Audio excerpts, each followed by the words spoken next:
So Simon, just explain for us what the key challenges are in modern polling and how much trust we should really have in that process.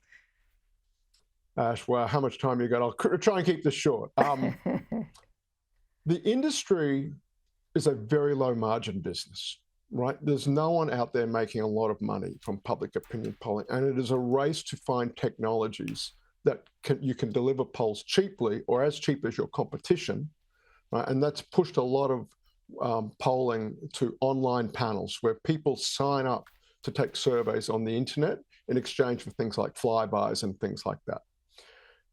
Quality control in that environment is atrocious, to be perfectly blunt. It is a massive challenge. And the best online panels, and I know YouGov is telling a story about how well they did. There's some nuance to that, shall we say. But maintaining high quality web panel polling starts to erode your cost advantage, number one. And a lot of pollsters are driven to quite low cost web polling, where for all we know, they are backpackers sitting in a youth hostel somewhere, punching those surveys, and multiple households, multiple respondents from the same household, people speeding through the survey so they can take another one and earn yet more flybys or whatever it might be.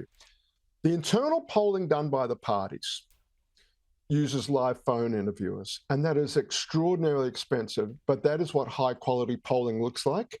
And media organizations in particular that are commissioning the public polls in the main just aren't willing to pay the budgets that are required to do. If I wanted to do 1,500 national by phone, you're talking 45, 50,000, actually might even be closer to $100,000.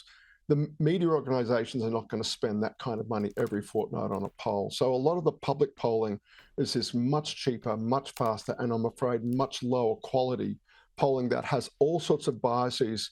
And what happens then is the analyst judgment, or someone like me, is brought in to sort of try and rehabilitate these data. And at that point, we're not using the fundamentals of statistics anymore, like random sampling. We're relying on an awful lot of judgment calls by analysts to try and fix what they think might be wrong with these data. And you can very easily end up chasing your own tail.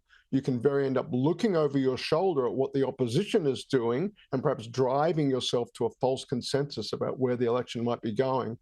Whereas I think there's no substitute. And indeed, I know for a fact inside the Labor Party, the money is spent, a lot of money is spent to acquire higher quality phone polling data out of 20 marginal seats over the course of the campaign.